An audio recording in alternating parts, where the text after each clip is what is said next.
நம்ம சொற்பொழிவு என்ன அப்படிங்கிறத பற்றி பார்த்துட்டு இருக்கோம்.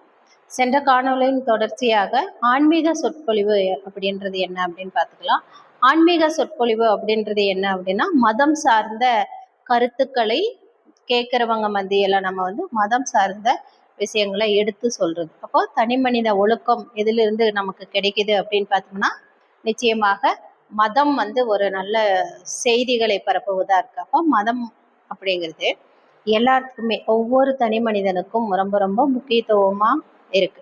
ஒவ்வொரு மதத்திலையும் ஒவ்வொரு வித கருத்துக்கள் முன்வைக்கப்படுது. எப்படி வாழணும், எப்படி சக மனிதனோட பழகணும், எந்த மாதிரி செயல்களை செய்யணும், எதெல்லாம் செய்யக்கூடாது, சக மனிதனிடம் சக மனிதனிடமும் சமூகத்திடமும் எப்படி மதிப்புள்ளவங்களா நம்ம பார்க்கப்பட என்னென்ன செய்திகள் எல்லாம் நம்ம உள்ளடக்கி செய்யணும் அப்படிங்கிறது எது சொல்லுது அப்படின்னு பார்த்தோம்னா, கண்டிப்பா மதம் சார்ந்த விஷயங்கள் தான் சொல்லுது. இந்த மத சொற்பொழிவாளர்கள் எப்படி இருப்பாங்க அப்படின்னு பார்த்தோம்னா, சொல்ல வர ஒரு செய்திகளை எப்போ உதாரணத்துக்கு பார்த்தோம்னா, நம்ம இந்தியாவை பொறுத்தளவு நிறைய மதங்கள் கடைபிடிக்கப்படுது. அதிகாரப்பூர்வ மதங்கள் அப்படின்னு பார்த்தோம்னா ஒரு 5-6 நம்ம சொல்லலாம்.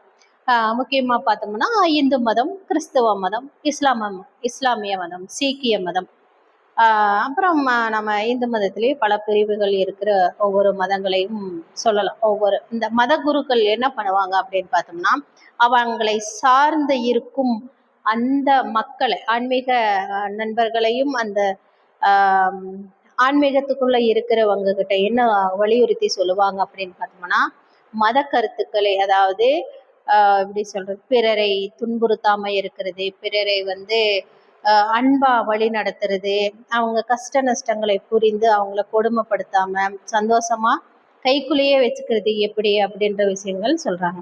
ரொம்ப எல்லா மதமும் எதை முதல்ல வலியுறுத்துது அப்படின்னு பார்த்தோம்னா, கண்டிப்பா அன்பா இருக்கணும் அப்படிங்கிறது தான், இல்லையா? அப்ப அன்பு அப்படிங்கிறது என்னன்னா, ஒவ்வொரு மனிதனுக்குள்ளும் இருக்கு. அதை எப்படி வெளிப்படுத்துறது அப்படின்ற செய்திகளை தெரியாம இருக்கு.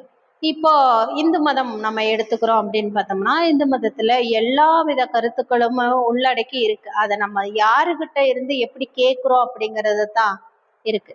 அதாவது கலவரத்தை தூண்டும் வகையில் இருக்கிற சொற்பொழிவு கண்டிப்பா சரியானதா இருக்காது. அப்போ அந்த மதம் சார்ந்த கருத்துக்களை கேட்கிறவங்க கிட்ட மதத்துல இருக்கிற ஒவ்வொரு நல்ல கருத்துக்களை நம்ம சொல்லி கொடுத்துக்கிட்டே வரோம் அப்படின்னா, இப்போ ஒரு மதத்தை பின்பற்றோம்னா அந்த மதத்துல இருக்கிற ஒரு தெய்வத்தை தான் நம்ம பின்பற்றுவோம். அந்த தெய்வம் மக்களுக்காக என்னென்ன செயல்களை செய்திருக்கு ஏற்கனவே, அதனுடைய ப்ரூஃப் என்ன, இப்படிதான் நடக்குமா, அப்போ ஒரு நம்பிக்கையோட ஒரு விஷயத்த நம்ம பண்றோம் அப்படின்னா அந்த நம்பிக்கை மதம் சார்ந்ததா இருக்கும்.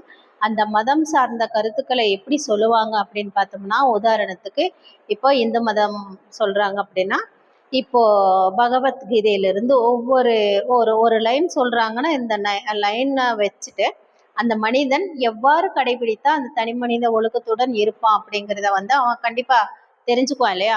அப்போ இந்த பகவத்கீதை எப்படி வாழணும் அப்படிங்கிறத அழகா சொல்லி கொடுக்குது. அப்போ அடுத்தவங்களை துன்புறுத்தாம நிம்மதியா இருக்க வைக்கணும் அப்படின்னா மத கருத்துக்களை நம்ம கண்டிப்பா கடைபிடிக்கணும் அப்படிங்கறத மத குருமார்கள் சொல்லுவாங்க. அது போல கிறிஸ்துவ மதத்துல எடுத்துக்கிட்டோம் அப்படின்னா, நம்ம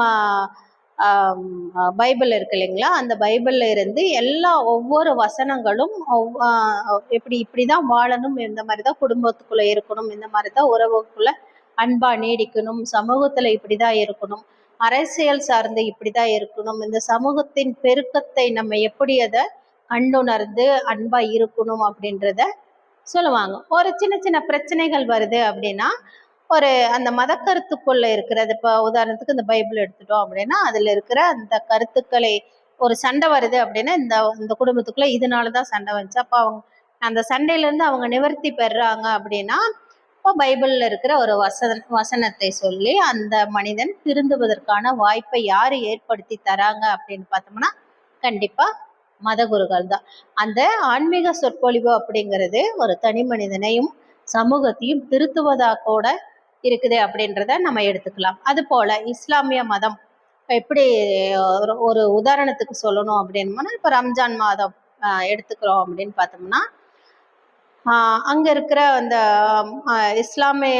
இஸ்லாமிய மக்களிடையேயுமே ஏற்றத்தாழ்வுகள் இருக்கு. அதாவது பொருளாதார ஏற்றத்தாழ்வுகள் இருக்கும். அந்த பொருளாதாரம் கம்மியா இருக்கிறவங்க அப்படின்னா வறுமையில இருப்பாங்க இல்லையா, அந்த வறுமையை வந்து இவங்களும், அதாவது பொருளாதாரத்துல கொஞ்சம் உயர்ந்திருப்பாங்க இல்லையா, அவங்களும் உணரணும் அப்படின்றதுக்காக அந்த அந்த நோன்பு கடைபிடிப்பாங்க. அந்த நோன்பு கடைபிடிக்கிறதுல இருந்து அந்த வறுமையை அவங்க உணர்ந்து தன்னை சுற்றி இருக்கிற ஏழை எளியவர்களுக்கு தன்னிடம் இருக்கிற உணவு பொருள்களை, முக்கியமா உணவு பொருள்களை வந்து கொஞ்ச நாளை கையிருப்பு வைக்கிற மாதிரி கொடுக்கணும் அப்படிங்கிறது அந்த அழகான செய்தியை அந்த இஸ்லாம மதம் வலியுறுத்தி சொல்லுது. அப்போ இந்த மாதிரி இதெல்லாம் எங்கிருந்து கிடைக்குது அப்படின்னா, அந்த மத குருமார்கள் அந்த மதத்தோட செய்திகளை கேட்க வரவங்களுக்கெல்லாம் அழகா எடுத்து கூறுவதா இருக்கும். அப்போ ஆன்மீக சொற்பொழிவு அப்படிங்கிறது என்னன்னா, தனி மனித ஒழுக்கத்தையும் தனி மனித நியாயத்தையும் சமூகத்தோட ஒற்றுமையா எப்படி இருக்கணும் அப்படிங்கிறத அழகா விளக்கி தர்றது தான் ஆன்மீக சொற்பொழிவு அப்படிங்கிறத பார்க்கலாம். அடுத்த காணொலியில வேறொரு தலைப்புடன் பார்க்கலாம். நன்றி, வணக்கம்.